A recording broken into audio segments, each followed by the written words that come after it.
اعوذ باللہ من الشیطان الرجیم بسم اللہ الرحمن الرحیم. عزیزان ایمان، آج جولائی 1972 کی 16 تاریخ ہے اور درس قرآن کریم کا آغاز سورہ الاعراف کی آیت 150 سے ہوتا ہے. 7/150. سابقہ اتوار کو بارش کی وجہ سے باقاعدہ درس نہیں ہوا تھا. جو احباب جمع ہو گئے تھے تو ہم نے وہ سوال جواب کی ایک نجی مجلس منعقد کر لی تھی. اس لیے جو احباب پچھلی دفعہ تشریف نہیں لائے تھے وہ یہ نہ سمجھیں کہ درمیان میں ایک درس سے وہ محروم رہ گئے.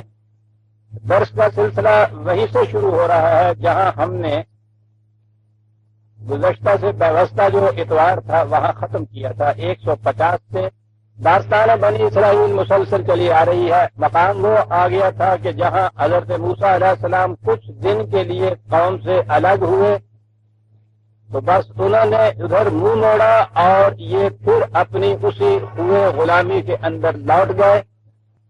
راستے میں تو انہوں نے یہ حضرت موسیٰ علیہ السلام سے ہی کہہ دیا تھا جب ایک بستی سے گزرے تھے کہ ہمیں بھی ایسا ایک بت بنا دیجئے، تو وہاں تو بات خیر چل ہی نہیں سکتی تھی. اب جو وہ گئے ہیں تو اس کے بعد وہ سامری تو موجود ہوتے ہیں، ہمیشہ داستہ گو جنہیں کہا جاتا ہے، اور وہ اسی لیے ساتھ ہوتے ہیں. وہ مذہب بھی اختیار کر لیتے ہیں، اس قوم میں سے بھی ہو جاتے ہیں، لیکن ہر وقت ان کے ذہن میں اپنا مشن ہوتا ہے. وہ اپرچونسٹ ہوتے ہیں، وہ موقع کی تلاش میں ہوتے ہیں. جو ہی انہیں موقع ملتا ہے وہ امت میں تفرقہ ڈالنے، انتشار اور خلفشار پیدا کرنے کے لیے ہر حربہ استعمال کر لیتے ہیں. سامری یہ تھا اس قوم کے اندر، ہر قوم میں سامری ہوتے. اور پھر سامری کی بات قرآن نے یہ بتائی تھی کہ وہ اپنی گرہ سے پیسہ بھی نہیں خرچ کرتا، بڑا کاریگر ہوتا ہے. اس نے کہا یہ تھا کہ اس نے اسی قوم سے زیورات لیے اور انہیں ایک معبود بنا دیا. لڑائی تو آپ لگی ہونی ہے نا بچوں نے پہ. یہ سارے سامری کوئی خبر ہوتے ہیں، ان کا اپنا کوئی انڈیپینڈنٹ ذریعہ معاش نہیں ہوتا، اسی سے لیتے ہیں یہ سب. بہرحال یہاں بات شروع ہوئی کہ حضرت موسیٰ علیہ السلام واپس تشریف لے آئے. وَلَمَّا رَجَعَ مُوسَىٰ إِلَىٰ قَوْمِهِ غَضْبَانَ أَسِفًا. کیا بات ہے قرآن کی اور ایک نبی کی خصوصیت. تشریف لاتے ہیں، آپ سوچئے کہ جس رسول نے اس قدر جان کھپائی ہو ان کے پیچھے، اتنی تربیت کی ہو ان کی، وہاں کی غلامی کے استبداد سے نجات دلا کے یہاں لائے ہوں، دن رات توحید توحید کی پکار وہاں ہوتی ہو، وہ جو آ کے وہاں دیکھیں کہ قوم نے ایک اور معبود تجویز کر لیا ہے، اس کی کیفیت کیا ہو. 2 لفظ ہیں اور اس میں ساری سیرت جھلک آتی ہے، ایک رسول کی اور ایک صحیح اور سچے قائد کی. غضبان اسفا، غصہ، بڑا سخت غصہ. کتنی عمر تھا، غصہ آنا چاہیے تھا، لیکن غصہ کس قسم کا غصہ آیا. ان 2 لفظوں کا ترجمہ کیا کیا جائے. شدید ماں کو دیکھا ہے جو بچے کو تھپڑ مارتی ہے تو اس کے ساتھ ہوتا کیا ہے. اس بچے کے جسم پہ اس تھپڑ کی بار کم ہوتی ہے، ماں کے کلیجے پہ وہ زیادہ لگتا ہے. جا کے مارنا پڑتا بھی ہے ماں کو، لیکن اس کے ساتھ ہی جو خود ماں پہ گزرتی ہے، بچے کی کسی حرکت پہ غصہ آتا ہے، اس کی تربیت مقصود ہوتی ہے.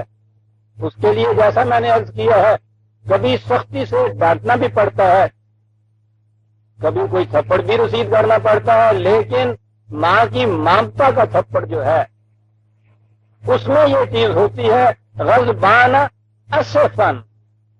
ورنہ سائیکالوجی میں اگر آپ دیکھیں گے تو یہ 2 قسم کے الگ جذبات اکٹھے نہیں ہوتے.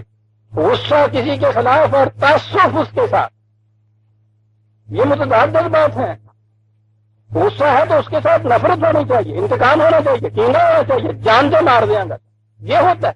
جتنا وقت غصہ ہوتا ہے اس وقت میں آپ کے دل میں ہمدردی کا جذبہ نہیں ہوتا. لیکن میں نے ابھی عرض کیا ہے نا کہ ایک چیز سائیکالوجی ماں کی بھی ہوتی ہے. دراصل وہ غصہ جو ہوتا ہے وہ غصہ نہیں ہوتا جو عام کسی دوسرے شخص کو دشمن کے خلاف غصہ آتا ہے. یہ تربیت دینے کا ایک طریقہ ہوتا ہے، انداز ہوتا ہے، کیونکہ اس کے ساتھ تعصب یہ چیز کہ ہائے کیا کر دیا تم نے، اور غصہ بھی ساتھ اس کہ کیوں کر دیا تم نے. ایک رسول، ایک سچا اور صحیح مسلم بڑا ہی مشفق ہوتا ہے، بڑا ہی ہمدرد ہوتا ہے. قرآن کریم نے نبی اکرم صلی اللہ علیہ وسلم کے متعلق یہ کہہ دیا، خدا نے یہ کہہ دیا کہ ہمیں تو یوں نظر آتا ہے کہ تو ان کے پیچھے اپنی جان بھلا لے گا کہ یہ کیوں سیدھے راستے پہ نہیں آتے. سیدھے راستے پہ وہ نہیں آتے، جان بھلا لے گا تو اپنی جان. یہ جو ہے کہ وہ دوسرے اگر سیدھے راستے پہ نہیں آتے تو یہ جان بھلا لیں. جس قوم کو یہ قائد مل جائے عزیزان من، اس قسم کا تربیت دینے والا، تعلیم دینے والا، اصلاح کرنے والا مل جائے، وہ قوم صحیح راستے پہ آ جاتی ہے. تھپڑ مارے تو اپنے کلیجے پہ اس کا داغ زیادہ پڑے. غضبان اسفا قال بئس ما خلفتمونی من بعدی، جو تم نے میرے بعد کیا ہے. ابھی ذرا میں ادھر گیا تھا، میں نے منہ موڑا تھا میری پیٹھ پہ کہ جو کچھ تم نے یہ کیا ہے کس قدر برا ہے جو کچھ تم نے یہ کیا. اعجلتم امر ربکم، تو کیا تم خدا کے غضب کو آوازیں دے دے کے بلاتے تھے؟ کتنی جلدی پڑ گئی تھی تمہیں. وہ ڈانٹ ہوتی ہے، تینوں موت پہ تینوں گرکی آوے، یہ چیز تھی کہ غضب و خداوندی تو آنا تھا. ارے اس کے وقت کے اوپر اسے آنے دیتے. اتنی بھی اجلت تمہیں کیا تھی کہ بلا کے گھر اور اس کا اپنا ستیہ ناش تم نے کیا. بڑی جلدی تم نے کی، اس کی بڑی اجلت تھی تمہیں اس معاملے کے اندر، کہیں دور نہ ہو جائے ہماری تباہی میں. آپ دیکھتے ہیں کتنا نیچرل ہے یہ طریق جو قرآن بتا رہا ہے، ایک ہمدرد مشفق ناصح کا.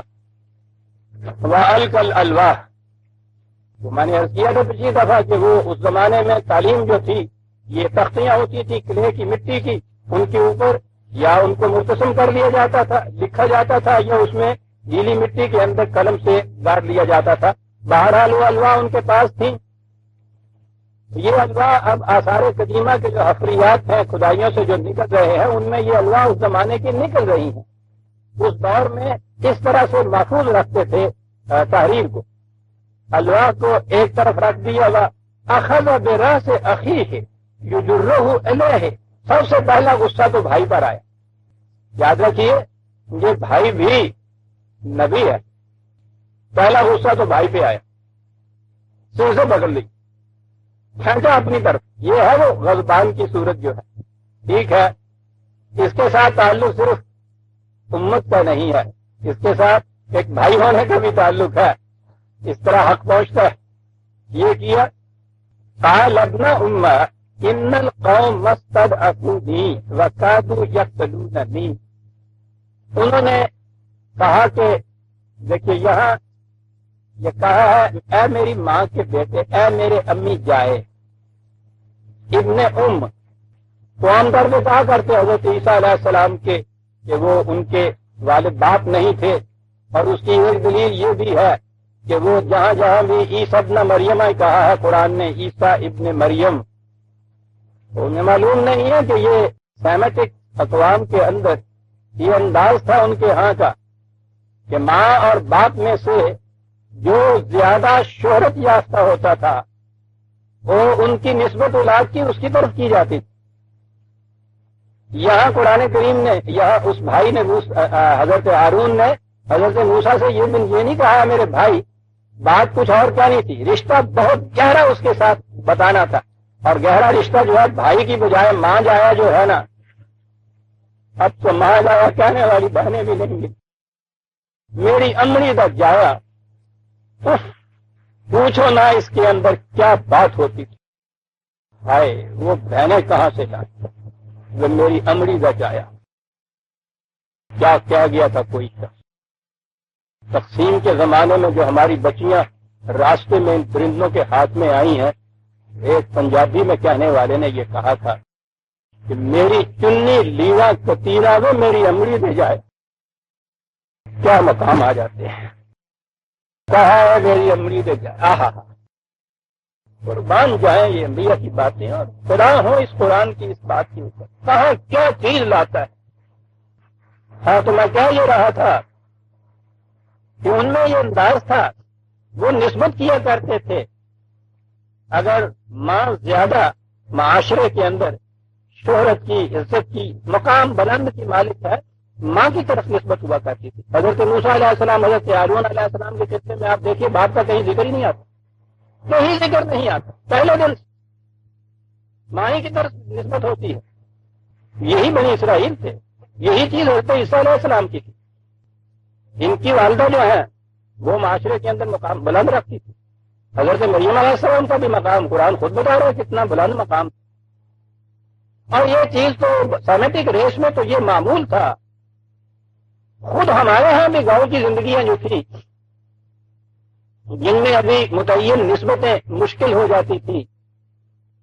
اگر کوئی ہیں اس دور کے گاؤں کے رہنے والے, اب میرے سامنے بزرگ تو کچھ بیٹھے ہیں, انہیں معلوم ہوگا. گاؤں میں کسی لڑکے کے متعلق کچھ بتانا ہوتا تھا نا, تو بار گاما گیا نا کیڑا گاما وہ فاطمہ کا پوتر ہو. یہ نہیں تھا کہ وہ معاذ اللہ بن باپ کا ہوتا تھا. فاطمہ کا منڈا اپنی کیا گاما منڈا سی نہ اجڑا آیا ہے جیسی. گاؤں میں تو ہمارے یہاں ناز نہیں ہوتا تھا. جی ہاں آپ دیکھیں گے گاؤں میں ہمارے یہاں انداز ہی یہ ہوتا تھا. وہ ماؤں سے تعارف زیادہ ہوتا تھا مردوں کی نسبت. یہ انداز تھا. یہ انداز یہ سیمیٹک ریس میں معمول تھا اس کی. تو بات میں یہ کہہ رہا تھا کہ آپ دیکھیں گے یہاں ابن کہا ہے. ایک تو وہ انداز جو تھا سیمیٹک ریس میں معمول تھا, اور دوسرے جو میں نے عرض کیا مقام وہ تھا بھائی کا غصہ ٹھنڈا کرنے کے لیے انہوں امی نہ جائے کہنا چاہیے سی ہو سکے. میرے امی دیا جایا کہ آئے بھی کچھ تے نہ کرتے ہوں دشمن بھی حسن میرے اتنے فلا تشمت بالعداء ولا تجیم القوم الظالمین. مجھے اسی قوم میں سے شمار تو نہ کر. یہ تو نہ کر کہ دشمن ہنسے اس بات کے اوپر. میں یہاں اکیلا تھا, قوم پورا یہ جتھا کمزور تھا, بکھری ہوئی تھی. اس سامری نے جذبات کو اتنا ان کے برانگیختہ کر دیا تھا کہ بے حد مشتعل ہو چکے تھے. یہاں تو یہی بات کہی, لیکن عزیزان من جیسا میں نے پچھلی دفعہ کہا تھا دوسرے مقام پہ قرآن کریم نے وہ وجہ بتا دی ہے, اور میں سمجھتا ہوں کہ وہ اتنی اہم بات ہے کہ ہو سکتا ہے کہ آج کے درس کا موضوع ہی وہی بات ہو جائے. انہوں نے کہا یہ تھا, یہ سورہ طٰہٰ میں 20/94 20/94 جواب دیکھیے. انہوں نے وہ شرک کی ایک مورتی بنائی ہے, مورتی کی پوجا کر رہے ہیں. اس سے بڑا اور جرم دین میں کیا ہو سکتا ہے. نبی موجود ہے, آپ دیکھیے کہ وہ اس میں اپنی معذرت کیا پیش کرتے ہیں. کیا کہتے ہیں کہ میں نے یہ کچھ کیوں ہونے دیا. غور سے سنیے عزیزان من, یہاں بھی وہی لفظ ہے قال یا ابن ام, وہی لا تاخذ بلحیتی ولا براسی. کہا بات یہ تھی انی خشی تو ہو سکتا تھا کہ میں زبردستی بھی اس میں کرتا, ہو سکتا تھا کہ ایک گروہ میرے ساتھ ہو جاتا, ممکن تھا یہ, لیکن میں ڈرا انت کولا کہ تو واپس آ کے مجھے یہ کہے گا فرقت بین بنی اسرائیل, تم نے بنی اسرائیل میں تفرقہ ڈال دیا. اس لیے میں نے کہا کہ کچھ وقت کے لیے اگر یہ اس جہالت میں اس کی پوجا کرتے ہیں, یہ شرک جو تھا اس قسم کا عارضی یہ جہالت پر مبنی تھا, اس کی اصلاح ہو سکتی تھی. لیکن اگر ان میں تفرقہ پیدا ہو جاتا, اس تفرقے کے جو انجام و عواقب تھے وہ بڑے ہی مضرت رساں تھے. میں نے دونوں سچویشن میں دونوں چیزوں کے اندر میں نے موازنہ کیا, اور میں نے یہ سوچا کہ یہ جو صورتحال ہے اسے کچھ وقت کے لیے بے شک کنٹینیو کر لینا چاہیے، کچھ ایسی چیزیں نقصان رسان نہیں ہے، جہالت ہے یہ، لیکن قوم میں اگر تفرقہ پیدا ہو گیا، اگر ان میں فرقے بن گئے اس ایشو کے اوپر، تو ہی آ کے مجھے کہے گا کہ تو نے جلدی کی، وَلَمْ تَرْقُبْ قَوْلِي، انتظار بھی نہ کیا کہ میں آ کے یہ کہوں، میں نے اس لیے یہ ہونے دیا ہے۔ عزیزان من، یوں ہی نہ آگے گزر جائیے، یہ جواب دینے والا خدا کا خود رسول ہے، جسے جواب دیا جاتا ہے وہ رسول ہے، یہ جواب دیتا ہے وہ سن کے مطمئن ہو جاتے ہیں۔ ٹھیک کیا، تفرقہ نہ پیدا ہو جائے، اور یہ ہے وہ چیز جو میں نے کہا تھا کہ اتنی اہم ہے کہ درس کا ایک موضوع کیا، عمر بھر اس کے اوپر درس دیتے رہے پھر بھی وہ کم ہے۔ یہ باتیں جستا جستا اکثر آ گئی ہیں، آتی رہتی ہیں، کہ میں سمجھتا ہوں کہ کتنی باری کیوں نہ آئیں، یہ دین کا اصل الاصول ہے۔ اب جو بات سامنے آ گئی ہے تو ذرا مجھے تفصیل سے کہہ لینے دیجئے، اس لیے بھی کہ اب عمر کے تقاضے سے ایسا معلوم ہوتا ہے کہ شاید یہ اس کے بعد پھر نئے سرے سے درس کی باری تو نہیں آئے گی، دوسری بار تو ہم نے اب بھی شروع کر رکھا ہے نا، لیکن اب جو آ گئی ہے یہ سامنے چیز تو بات واضح ہو جانی چاہیے۔ اور ابھی میں عرض کروں گا عزیزان من، قرآن کریم کی آیات میرے سامنے ہے، پہلے یہ سن لیجیے اور آخر میں جب قرآن کی آیات آئیں تو آپ دیکھ لیجیے گا کہ میں نے یہ کیا کیا ہے۔ جس قوم میں جس امت کے اندر فرقے ہوں اس میں اسلام نہیں ہوتا، یہ چار لفظ لکھ رکھیے گا، اسلام آیا ہی وحدت پیدا کرنے کے لیے تھا، انسانوں کے اختلافات کو مٹا کر ان میں وحدت پیدا کرنے کے لیے، منتہا اس کا تھا پوری عالمگیر انسانیت کے اندر وحدت پیدا کرنا، کان الناس امۃ واحدۃ، یہ ہے منتہا اس کا۔ وہ ایمان کے اشتراک سے، نظریے کے اشتراک سے، جسے آئیڈیالوجی اب کہا جاتا ہے، اس کے اشتراک سے قلوب اور نگاہ میں ہم آہنگی پیدا کر کے وحدت پیدا کرنا چاہتا ہے عالمگیر انسانیت کے اندر، منتہا یہ ہے، اور اس کے لیے ابتدا کرتا ہے اپنے پروگرام کی ایک امت کی تشکیل سے۔ اگر اس امت کے اندر وحدت نہ رہے وہ منتہا تک کیا پہنچے گی؟ دین کا پروگرام فیل ہو گیا، جسے کہا ہے نا میں نے کہ اس میں اسلام نہیں رہتا، وہ یہ ہے کہ دین کا ایک مقصد ہے، اسلام کا ایک منتہا ہے، وہ مطلوب ہے ایک اس کا، وہ یوں ہی یہ چیز نہیں انفرادی طور پہ میں نے کچھ مان لیا اس نے کچھ کر لیا، وہ ایک منظم پروگرام دیتا ہے، اور پروگرام ہے وحدت۔ یہ خدا کو ایک ماننا یہ کیوں اتنا ضروری ہے؟ وہ خدا کی توحید سے وحدت پیدا کرتا ہے۔ خدا کی توحید کے یہ معنی نہیں ہے کہ میں نے کہہ دیا اللہ ایک ہے، آپ نے بھی کہہ دیا اللہ ایک ہے، اور اس کے بعد دونوں الگ الگ فرقوں سے متعلق ہو گئے۔ یہ اللہ ایک نہیں رہتا اس طرح۔ اللہ ایک، اللہ کے ساتھ نسبت ہی ہماری اس کے قوانین اور احکام و اصول و اقدار اور اس کی کتاب سے ہے۔ اللہ ایک کے معنی یہ ہے کہ جو بھی یہ کہنے والے ہیں وہ اس کے اس ضابطۂ حیات کو اپنی زندگی کا منتہا قرار دیں گے۔ میں نے بھی دیا، آپ نے بھی دیا، آپ نے بھی دیا، اس اشتراک سے ہم ایک ہو گئے۔ یہ ہے ذہنی وحدت، فکری وحدت۔ میں بھی وہی تسلیم کرتا ہوں، آپ بھی وہی تسلیم کرتے ہیں، فکری وحدت ہے۔ یہ فکری وحدت ابھی عمل میں نہیں آئی، یہ عمل میں آتی ہے رسول کی نسبت سے۔ جب یہ فکری وحدت والے ایک رسول کی امت اپنے آپ کو بناتے ہیں تو پھر یہ ایک متحدہ امت وجود میں آ جاتی ہے، قوم بن جاتی ہے۔ رسول کی نسبت کے بغیر قوم عملاً نہیں بنتی، اور نہ نظری طور پہ، ذہنی طور پہ، عقیدے کے طور پہ اگر اس چیز کو مانا جائے تو عملاً اس کا کچھ فائدہ نہیں ہوتا۔ عملاً وہ قوم ایک قوم بنتی ہے رسول کی نسبت سے۔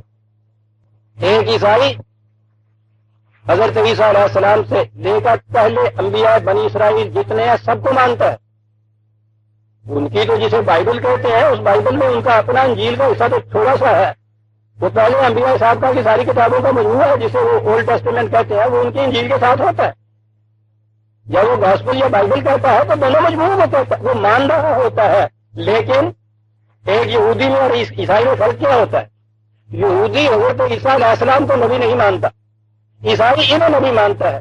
ایک عیسائی وہ سب کچھ مانتا ہے جو یہودی مانتا ہے, لیکن اس چیز کے ساتھ کہ اس نے ایک اور نبی کو نبی تسلیم کیا, الگ امت بن گیا, الگ قوم بن گیا. اور ایک عیسائی جب مسلمان ہوتا ہے تو ہم مسلمان تو قرآن کی روح سے, قرآن نے ہمیں یہ کہا ہے کہ جتنے انبیاء کرام ہیں ان تمام کو تم خدا کے سچے رسول مانو, اور اس انداز سے مانو تمہیں انہیں لا نفرق بین احد من رسلہ, ہم ان میں تفریق ہی نہیں کرتے. آپ سوچئے اس انداز سے ان کو ماننا. لیکن یہاں تک اگر آپ نے مانا ہے تو زیادہ سے زیادہ ایک عیسائی کے مقام تک ہوئے. جب آپ نے محمد صلی اللہ علیہ وسلم کی طرف اپنی نسبت کر دی امت کی, تو آپ عیسائی نہیں رہے, اب ایک نئی امت کے فرد بن گئے. یہ ہے بندھن. اور ختم نبوت کے معنی یہ تھے کہ اب کسی اور شخصیت کی طرف نسبت سے اس قوم کی کوئی قوم نہیں بن سکے. ایک خدا کا قانون, ایک رسول کی طرف نسبت, خدا کی وہ کتاب بھی آخری, مکمل, غیر متبدل, اس کا یہ رسول بھی آخری, قیامت تک کے لیے, وحدت کے لیے اور کیا چاہیے عزیزان من؟ ذہنی نظری عقیدے کی وحدت خدا کی کتاب کی روح سے, عملاً ایک قوم کی تشکیل اس کے رسول کی طرف نسبت سے. اس قوم کے اندر تفرقے کے معنی کیا ہے؟ میں پھر عرض کر دوں, تفرقہ ہمیشہ کسی شخصیت کی طرف نسبت کرنے سے پیدا ہوتا ہے. میں آتا ہوں قرآن کی آیات کی طرف, لیکن میں پہلے یہ چیزیں اصولاً بیان کر لوں. تفرقہ پیدا ہوتا ہے کسی شخص کی طرف نسبت کرنے سے. یہ جیسے میں نے ابھی عرض کیا نا کہ امت بنتی ہے رسول کی طرف نسبت کرنے سے, امت کے اندر فرقہ بنتا ہے کسی شخص کی طرف نسبت کرنے سے. سارے فرقے کسی نہ کسی شخصیت تک چلے جاتے ہیں. آپ کو یاد ہوگا, آپ کو معلوم ہوگا, نہیں تو میں اعلان کر دوں, ساری عمر جو کرتا آیا ہوں, میرا تعلق کسی فرقے سے نہیں. اس کے فرقے ہونے کی حیثیت سے مجھے اس سے کوئی دشمنی بھی نہیں. میں اسے خلاف اسلام سمجھتا ہوں. قرآن کریم کی تعلیم کی بنا پہ ابھی آیات سامنے لاتا ہوں, اس کا اعلان کرتے چلا جاتا ہوں. اس لیے اگر میں کسی فرقے کے کسی عقیدے کے متعلق ہوں تو یہ نہیں کہ میں کسی دوسرے فرقے کا آدمی ہوں اس لیے اس فرقے کی مخالفت کر رہا ہوں. ہر فرقے کی مخالفت کرتا ہوں کیونکہ قرآن کی تعلیم کے خلاف ہے. میں کیا یہ رہا تھا کہ فرقہ بنتا ہے کسی شخصیت کی نسبت. عام طور پہ کہا جاتا ہے, اہل حدیث حضرات کہتے ہیں کہ ہم تو شخصیت کی طرف نسبت نہیں کرتے, ہم تو رسول اللہ صلی اللہ علیہ وسلم کا جو عمل ہے, جو سنت ہے, اس کا اتباع کرتے ہیں. لیکن آپ کو معلوم ہے کہ ان کا عقیدہ کیا ہے؟ سنت رسول اللہ تو حدیث کے مجموعوں کے اندر ہے. 6 مجموعے تو ان لوگوں نے خود کہہ دیا کہ یہ صحیح سکتا ہے, 6 صحیح مجموعے. ان کا عقیدہ یہ ہے کہ صرف مسلم اور بخاری وہ 2 ہیں. مسلم اور بخاری کی کسی ایک حدیث کا انکار وہ کہتے ہیں کفر. وہ جو باقی 4 رہ جاتے ہیں نا, وہ خود ان کے ہاں کے, ان کی کوئی حدیث ان کے نزدیک ایسی قابل اعتماد نہیں ہے.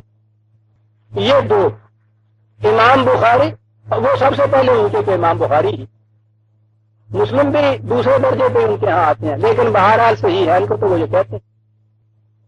فقہ میں تو بات ہی ساری کسی نہ کسی امام پہ جاتی, اس کے بعد وہ فقہ بھی مانتی, اس کے بعد وہ یعنی فقہ کے اندر تو نام ہی اس نسبت سے ہے. حنفی امام ابو حنیفہ کے, شافعی امام شافعی کے, حنبلی امام حنبل کے, مالکی امام مالک کے. کسی شخصیت پہ جا کے بات اٹھتا تھی. شخصیت کو ختم کرنے کے لیے ختم نبوت تھی. وما محمد اللہ رسول قد خلت من قبلہ الرسل. ختم نبوت کے بعد شخصیت کو قرآن نے ختم کر دیا. محمد بھی خدا کے ایک رسول تھے, آئے, اپنا مشن پورا کیا, تشریف لے گئے, ان کی طرف نسبت سے ایک امت تشکیل ہوگی، شخصیت اب کوئی نہ رہے، اطاعت خدا کی کتاب کی، درمیان میں شخصیتیں سب ختم کر کے رکھ، یعنی نبی کوئی نہیں اور آنا تو اور اس سے کم شخصیت کے معنی کیا ہے؟ سب سے بڑی شخصیت جو ہو سکتی تھی، یوں وحدت انسانیہ کی طرف پہلا قدم اٹھایا قرآن نے، ہیرو ورشپ ختم ہو گئی، شخصیت کوئی نہیں اب اس کے بعد، 1300 سال میں امت میں جو کچھ ہوا ہے وہ آپ کے سامنے ہے۔ پہلے فرقے آپ کے ہاں جو وجود میں آئے ہیں امت میں، تاریخ جو آپ کو بتاتی ہے، آپ دیکھتے ہیں کہ شخصیت کی نسبت سے رہے ہیں۔ پہلے ہی آپ کے ہاں جو شیعہ اور سنی کا افراق ہوا ہے وہ نامی شیعہ میں علی تھا، اور باقی اس کے بعد آگے شخصیتوں کے ساتھ چلے، جتنے قدر کے آپ کے یہاں پیدا ہوئے ہیں وہ کسی نہ کسی شخصیت تک جا کے ختم ہو جاتے ہیں۔ انداز من دون اللہ قرآن نے کہا خدا سے بھرے ہی نسبت جیسے خدا بنا ہونا تو چاہیے تھا، الی رب کا منتہا، منتہا تو رب ہونا چاہیے نا، نہ کہ اس سے بڑے ہی من دون اللہ، اس سے بڑے ہی انداز، یہ سارے نت ہیں۔ میں ابھی عرض کروں گا کہ قرآن نے تجویز کیا کیا تھا، وہ چیز پیدا ہی نہ ہو۔ آئیے پہلے قرآن کی آیت سوچ لیا ہے کہ اس کو اس کے بعد عرض کروں۔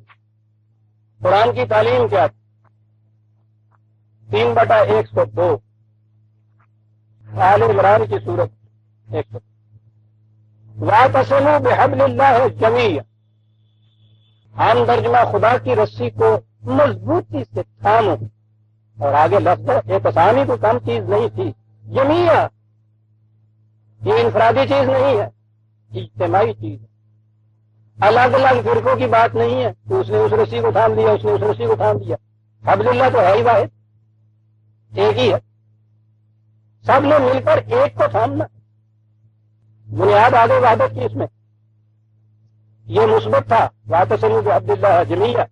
اس کے بعد اس بات کے لیے کہ ہوا کیا کرتا ہے آگے اس کی وضاحت کر دی کہ ولا تفرقوا، فرقے نہ پیدا کر لینا، تفرقہ نہ پیدا کر لینا، وہ جمیعہ کی تشریح خود کر دی۔ مثبت اور منفی دونوں طریقوں سے ایک چیز کی تاکید بڑی ہی دلچسپ ہوا کرتی، ولا تفرق، اور اس کے بعد پھر بتایا کہ ہم نے کیوں ایسا کہا ہے۔ وَاذْكُرُوا نِعْمَتَ اللَّهِ عَلَيْكُمْ إِذْ كُنْتُمْ أَعْدَاءً، خدا کی اس نعمت کو یاد کرو کہ اس سے پوچھتے تم آپس میں پھٹے ہوئے، عدوةً، جیسا میں نے کہا ہے وہ ایک لکڑی ہوتی ہے نا، لکڑیاں جب پھاڑتے ہیں تو وہ ایک زج جسے کہتے ہیں، وہ دو لکڑیوں کے درمیان دے دیتے ہیں، وہ لکڑیاں بیتاب ہوتی ہیں ملنے کے لیے، زج نکل جائے تو کھا کر کے ملتی ہیں آپس، اتنی شدت سے بیتاب ہوتی ہیں ملنے کے لیے، درمیان میں ایک اس کے زج دی جاتی ہے، وہ ان کو ملنے ہی نہیں دیتی۔ پچر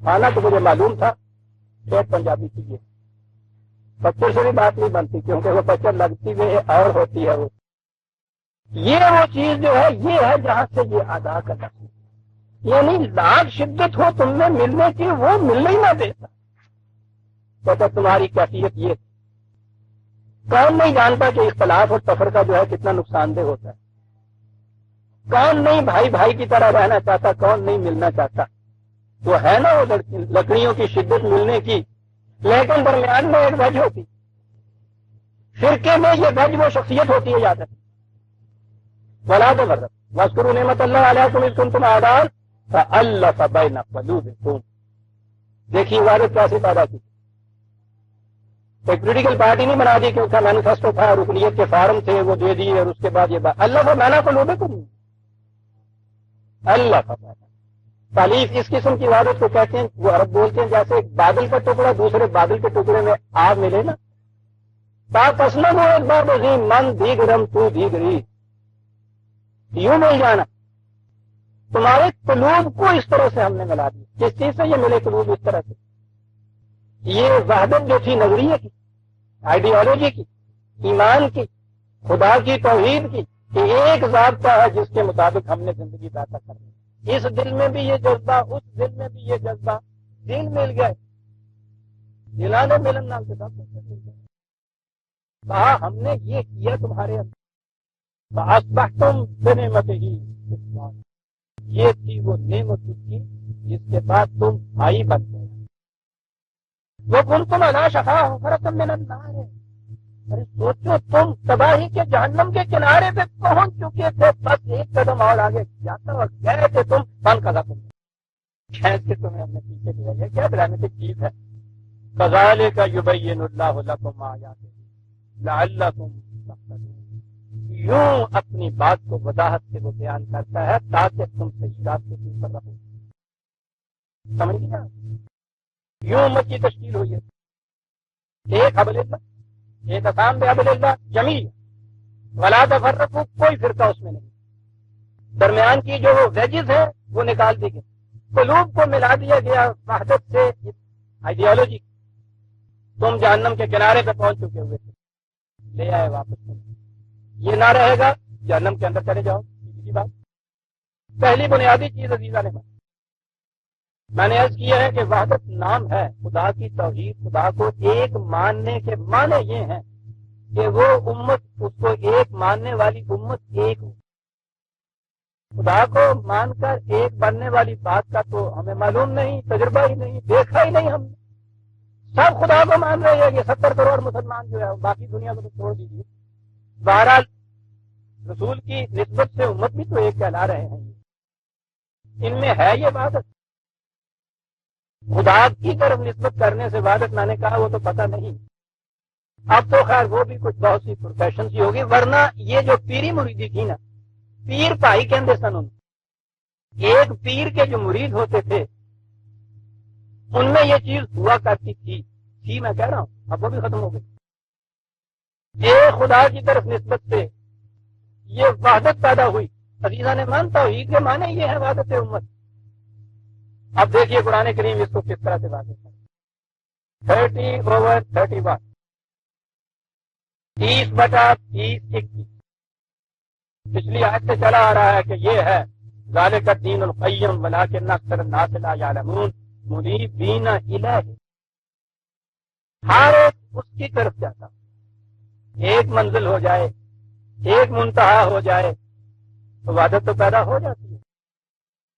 یوں ہی دو مسافر راستہ چلتے ہوئے جن کا کبھی کوئی تعلق نہ ہو، بالکل اجنبی ہو، وہ چلتے ہوئے راستہ اس کو پوچھتے ہیں کہ تو کتنے جانا ہے گاڑی؟ کہنے لگا میں پیلوال جانا، میں بھی پیلوال جانا، پھر ٹھیک ہے۔ آپ دیکھتے ہیں اس کے اندر ایک رشتہ پیدا ہو جاتا ان دونوں میں، کچھ نہیں اور ان کے اندر مشترک، محض منزل کا اشتراک اتنا۔ وہ اس کے بعد دیکھیے کیسے مزے سے باتیں کرتے چلے جاتے ہیں۔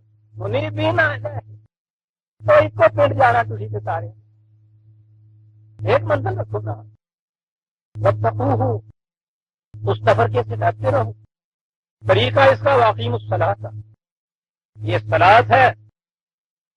پھر میں یہاں آؤں گا تو آ جائے گی بات، نماز نہیں مانتا تو نماز نو تے ماننا تہاڈی آ نماز جو کچھ کر دیا انہوں نہیں مانتا۔ وہ کہہ رہا ہے یہ کہ وحدت پیدا ہوگی صلاۃ کے ذریعے سے۔ آج کیفیت کیا ہے؟ انارکلی چلے جائیے، سینکڑوں ہزاروں انسان ایک ریلو، ایک ہجوم طوفان کی طرح، سیلاب کی طرح ادھر سے ادھر چلا جا رہا ہے۔ آپ کسی کو نہیں پہچان سکتے ان میں سے کہ یہ کوئی الگ ہے، یہ اس سے الگ ہے، یہ کوئی الگ ہے، بالکل نہیں۔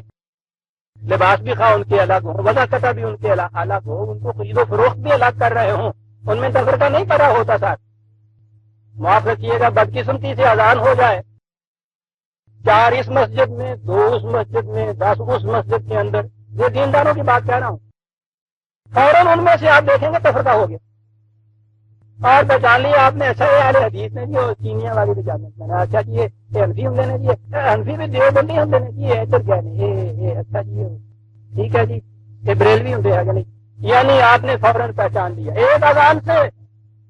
اس نے کہا تھا منیبین الیہ، یہ گئے ہیں اس کی طرف۔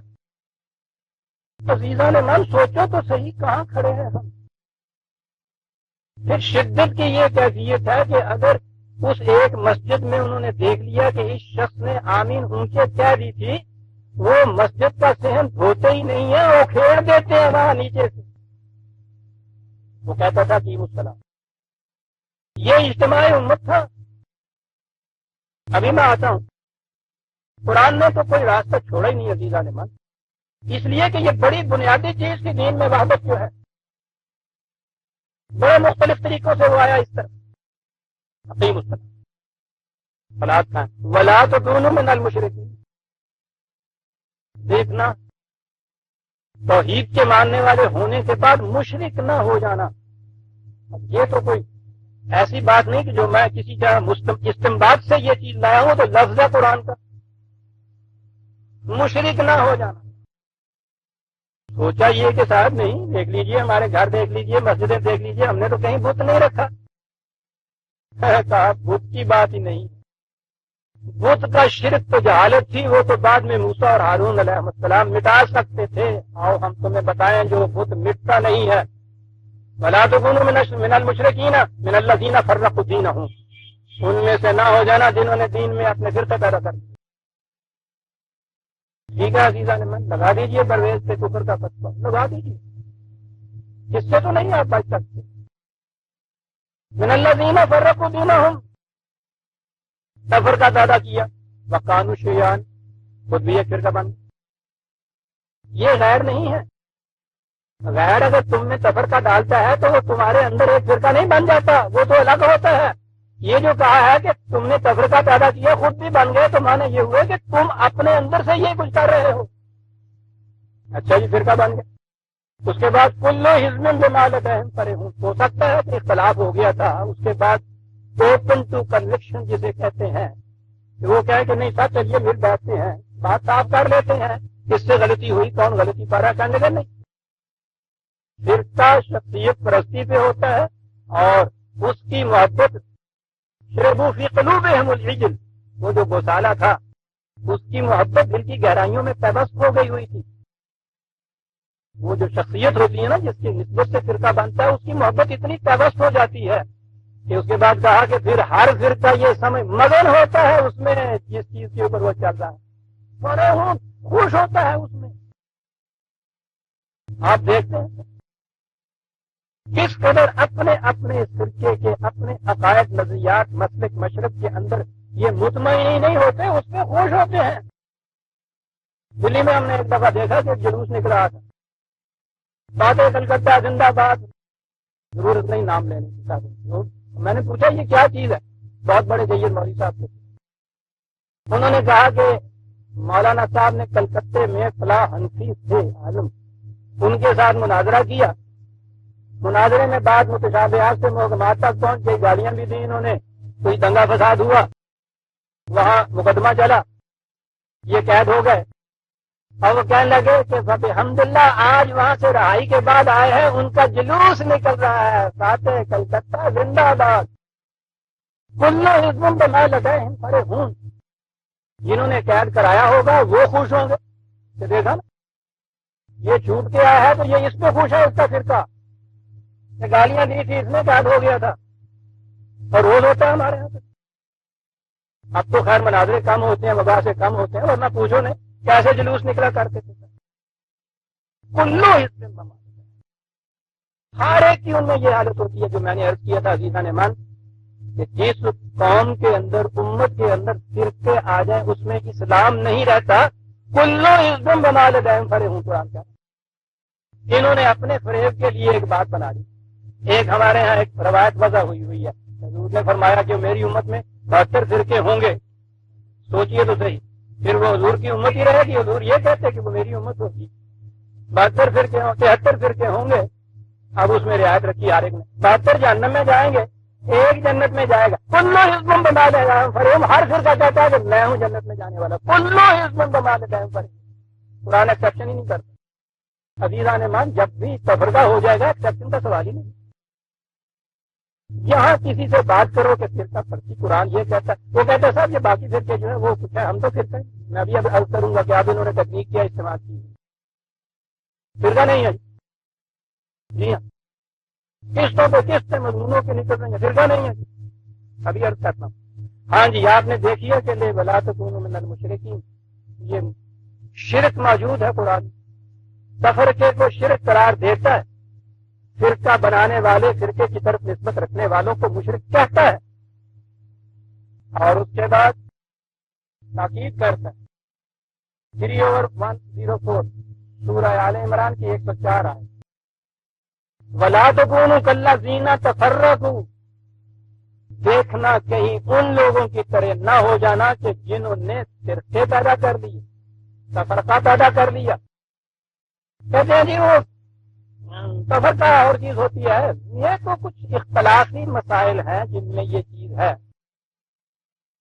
وہ دیکھتا نہیں قرآن ہے، یہ وہ چور کو نہیں، چور کی ماں کو مارتا۔ وَلَا تَفَرَّقُوا، انہوں نے کہا جی اختلافی مسائل ہے، کہا وَاخْتَلَفُوا، یعنی جنہوں نے اختلاف کیا۔ چل بچوں کے چل وَاخْتَلَفُوا مِن بَعْدِ مَا جَاءَهُمُ الْبَيِّنَاتُ، جہالت کی بات اور تھی، قرار نہیں تھا اس کا کہ عبادت کیسے قائم ہو سکتی ہے۔ اب تو وہ تعلیم آ گئی، بینات، بڑی نکھری ابری ہوئی بات تمہارے سامنے آ گئی۔ اس کے بعد تفرقہ اور اختلاف دونوں چیزیں قرآن یہ کہہ رہا ہے، دیکھنا یہ نہ ہوگا، ہو گئے تو پھر کیا ہوگا؟ اولئک لہم عذاب عظیم، عذاب، تباہی، بربادی، عذاب بھی عذاب عظیم، چھوٹا جرم نہیں ہے۔ اگلی آیت میں ہے وہ عذاب عظیم کہ جس میں روح سیاہی ہوگی، تصوت وجوہ، روح سیاہی ہوگی دنیا میں، منہ کالے ہو جائیں گے۔ 70 کروڑ کی آبادی عزیزان من، مراکش سے لے کر انڈونیشیا تک ایک طوفان بحر متوالد ہے، موجیں مارتا ہوا، زمین کے مرکز کے اندر مقام ہے، اسٹریٹجک پوزیشن اتنی اعلیٰ ہے اس قوم کی، صاحب ساری دنیا میں تحت مجھے، وہاں سے یہاں تک اتنی بڑی آبادی، اتنے ریسورسز ان کے، اتنی بڑی اسٹریٹجک پوزیشن، اور معاف رکھیے گا اپنے میں بھی تو ہم بھی تو شامل ہیں، ہر ایک روح سے ہر ایک ذلیل زندگی بسر کرنے والے، عذاب عظیم، چھوٹا عذاب تو نہیں تھا، عظیم تو عالمگیر عذاب ہے۔ بہت اچھا، خدا کے متعلق تو کہہ دیا کہ وہ فرقہ پیدا کرنا، فرقے سے متعلق رہنا، یہ شرک ہے، تاکید کر دی کہ ایسا نہ کرنا۔ اب آئے رسول اللہ صلی اللہ علیہ وسلم، میں نے جیسا عرض کیا ہے، امت بنتی ہے رسول کی طرف نسبت کرنے۔ سوال یہ رہا کہ اچھی بات ہے صاحب، یہ اختلافی مسائل کے اندر انہوں نے یہ چیزیں پیدا کی، لیکن ہر ایک اپنی نسبت رسول کی طرف کر رہا ہے، اس اعتبار سے تو یہ امت محمدیہ کے اندر شامل رہے نا، قوم تو ایک رہی، ہو سکتا تھا نا یہ تصور پیدا۔ اور کہتے ہیں، اور ویسے بھی سوائے ان کے کہ جنہوں نے اپنی نسبت محمد کی بجائے احمد کی طرف کی ہے، احمدیہ کہتے ہیں، سارے جتنے بھی یہ مسلمان ہیں یہ محمدیہ کہتے ہیں، اپنے آپ کو امت محمدیہ ہی کہتے ہیں۔ تو یہ کہیں گے کہ صاحب ہم نے اپنی نسبت تو رکھی ہوئی ہے نا، رسول کے ساتھ تو تعلق ہے ہمارا، اچھی بات ہے۔ سنیے سورہ الانعام آیت 160، 6/160، رسول کے ساتھ نسبت کر رہے ہیں نا آپ اپنی۔ سنیے کیا کہتا ہے، کہتا جب بھی آپ کی نسبت کسی شخص کی طرف ہو گئی، رسول سے نسبت کٹ گئی۔ سنیے قرآن کی آیات کے الفاظ کیا، ان الذین فرقوا دینہم وکانوا شیعا، جو لوگ دین میں فرقہ پیدا کر لیں اور گروہ بن بیٹھے، اے رسول عزیزان من، غور سے سنیے گا یہ الفاظ اور چیخ مار کیے گا، اے رسول لست منہم فی شیء، تیرا ان سے کوئی تعلق نہیں ہے۔ وہ رسول کے تعلق سے تو امت واحدہ بننی تھی، الگ الگ فرقے بناتے ہو، رسول کے ساتھ تعلق قائم کرتے ہو۔ عزیزان من، سمجھنے کی بات ہے، الگ فرقہ مشرقی پاکستان اب بنا ہے نا، آپ کہیں گے کہ صاحب فرقہ کیا بنا ہے؟ دین ہوتا یہ ہے، یہ تو مذہب ہے جس کے اندر آپ کہتے ہیں یہ نظری اختلاف ہے، یہ عقائد کی اختلاف ہے۔ دین تو ایک امت کا نام ہے، ایک تنظیم کا نام ہے، ایک قوم کا نام ہے، ایک مملکت کا نام ہے، ایک قانون کی وحدت کا نام ہے۔ اس میں تفرقہ ہونے کے بعد کٹ گیا نا۔ مثال کے طور پہ میں عرض کرتا ہوں، پاکستان کی ایک مرکزیت تھی، ایک اس میں سے کٹ گیا، وہ اپنی نسبت ہی پاکستان کی طرف نہیں کرتا۔ یہ جو کہہ رہے ہیں بنگلہ دیش تسلیم نہ کرو، یہ ابھی یہ کہہ رہے ہیں کہ نسبت اس کی پاکستان کی طرف رکھیں۔ وہ جو کہتے ہیں کہ ہمیں تسلیم کر لو الگ ہے، یہ نسبت کٹتی ہے۔ دین میں دیکھیے نسبت کیسے کٹتی ہے۔ ان الذین فرقوا دینہم وکانوا شیعا لست منہم، فرقہ بنایا امت میں تو اے رسول تیرا ان سے کوئی تعلق نہ رہا۔ یہ سب الگ الگ امتیں ہیں عزیزان مان، جتنے فرقے، امت محمدیہ باقی نہیں رہتی۔ لست منہم کی شیء انما امرهم الی اللہ ثم ینبئہم بما کانوا یفعلون۔ چھوڑو ان کو، ہم نپٹ لیں گے ان سے اور انہیں بتائیں گے کہ تم نے کیا کیا، ہم بتائیں گے انہیں کہ کیا کیا۔ سن رہے ہیں آپ عزیزان؟ یہ مذہب کی بات نہیں ہے کہ صاحب اس نے عقیدہ کچھ ایسا رکھ لیا تو کیا، اس نے ایسا عقیدہ رکھ لیا تو کیا۔ دین ایک نظام کا نام ہے، ایک تنظیم کا نام ہے، وہ ایک امت بناتا ہے، ایک مملکت بناتا ہے، ایک کوڈ آف لائف دیتا ہے، ایک ضابطۂ زندگی دیتا ہے۔ کسی ایک مملکت کے اندر جو اس کا آئین ہوتا ہے یا اس کا ضابطہ ہوتا ہے، آپ اس کی بجائے کہیے تو صحیح کہ نہیں صاحب میں آپ کے بنائے ہوئے قانون کو نہیں، میں تو فلاں صاحب جو ہے ان کے قانون کو مانتا ہوں، بغاوت ہے، پھانسی ہے اس کی سزا۔ یہ ہے وہ چیز کہ رسول کی کوئی نسبت اس کے ساتھ۔ کہا کہ صاحب سب نمازیں پڑھتے ہیں، اسی قبلے کی طرف منہ کرتے ہیں، ایک لفظ انہوں نے بنا لیا، اہل قبلہ جو ہیں ان کو کافر نہیں کہنا چاہیے۔ مسئلہ ہے ہمارے ہاں تو مسئلے چلتے ہیں، مسئلہ ہے اہل قبلے سے مراد کیا؟ قرآن کریم کی روح سے قبلہ تھا آپ کے ہاں کی سینٹرل اتھارٹی، سینٹرل گورنمنٹ، مرکز امت کا، پورے نظام کا مرکز۔ کیا حسین الفاظ ہیں۔ دنیا میں تم کہیں بھی جاؤ اپنی نگاہ کا رخ اس کی طرف رکھو۔ ایک مارکسسٹ رشین سوشلزم کا قائل، وہ افریقہ کے جنگلوں میں بھی کیوں نہ بیٹھا ہو، نگاہ کا رخ ماسکو کی طرف ہوتا ہے۔ کسے قبلہ کہتے ہیں؟ یہ کیا چیز؟ قبلہ کے معنی ہر وقت اپنے سامنے رکھو اس کو، وہ مرکز ہر وقت سامنے رہنا چاہیے۔ یہ تھی وہ چیز جس کے لیے نبی اکرم صلی اللہ علیہ وسلم قرآن میں یہ ہے کہ تلملاتے تھے کہ مملکت قائم ہم نے کر لی ہے، مرکز تو وہ بتایا گیا ہے، کعبہ جو ہے توحید کا مرکز، وہ دوسروں کی تولیت کے اندر ہے۔ کہا گیا گھبراؤ نہیں، تمہاری تولیت میں آئے گا، اس کے بغیر یہ جو ہے آپ کے یہاں کی مملکت، یہ تنظیم یہ مکمل نہیں ہوتی، ہوگی۔ حکم یہ دیا کہ جہاں کہیں بھی دنیا میں تم مسلمان ہو اپنا رخ اس کی طرف رکھو۔ یہ تھا دین، ماسک تو نگاہ میں رہے تمہارے، ہر وقت تمہاری نگاہ میں جہاں وہ رہے۔ وہ جو میں بتایا کرتا ہوں، اقبال کس حسین انداز میں ہر بات یہ کہتا ہے، اس امت کے متعلق اس نے یہ کہا تھا کہ امت کی کیفیت اس کی یہ ہوتی ہے کہ پرت در وسط گردوں یگانا،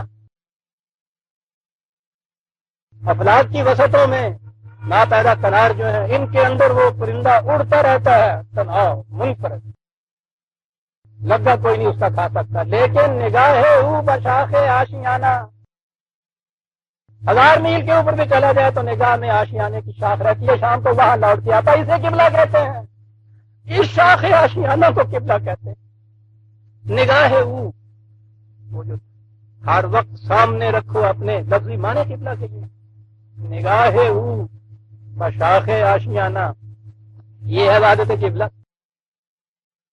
دین گیا فرقے بنے تو وحدت قبلہ کے معنی منہ در قبلہ شریف دے، اللہ اکبر۔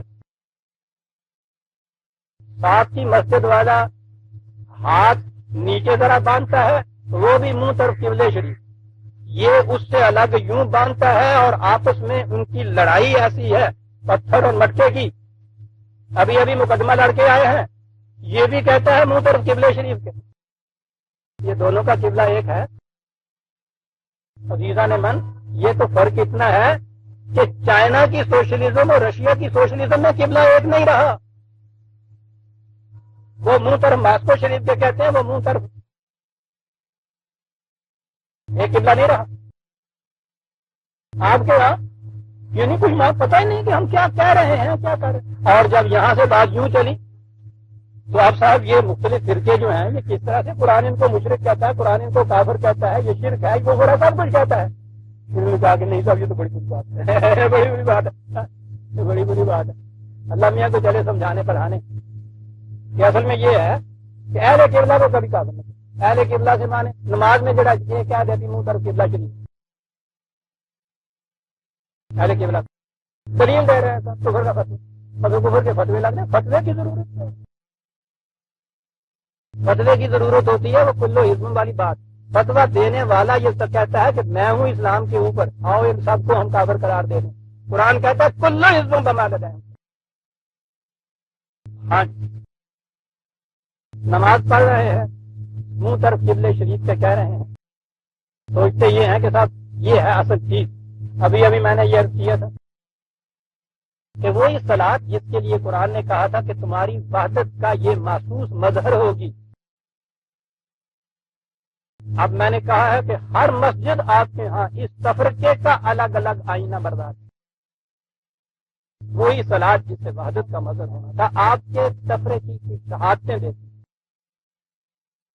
کہتے صاحب اس میں تو کوئی بری بات نہیں، ہم کہتے ہیں مسجد ہے نماز پڑھتے ہیں قبلے کی طرف۔ قرآن کہتا ہے کہ ہاں آؤ تمہیں بتائیں، ایک مسجد بنی تھی سورہ توبہ 107 9/107 مسجد کی بات سن لیجیے عزیزان من، منہ طرف قبلہ شریف کے کہنے والے، انہوں نے بت کدہ نہیں بنایا، والذین اتخذوا مسجدا ضرارا وکفرا وتفریقا بین المؤمنین، کہا کہ یہ انہوں نے مسجد بنائی، وہ مسجد کہتا ہے مسجد ہی بنائی۔ اب سنیے، ہوا یہ تھا کہ یہ جو تھی ان کے ہاں کی یہ وحدت والی چیز، کچھ ایسے لوگ تھے جو اس میں تفرقہ پیدا کرنا چاہتے، تفرقہ پیدا کرنے کی ہر تدبیر جب ناکام ہوئی انہوں نے مسجد بنا دی کہ اب تو کوئی چیز قابل اعتراض نہیں ہوگی نا، جیسے ہر بڑا مجرم مسجد میں جا چکا کرتا، پولیس سے کہا کرتا کہ آ جاؤ پناہ گا، انہوں نے کہا مسجد بنا لیجیے، اس پہ تو اعتراض نہیں ہوگا نا۔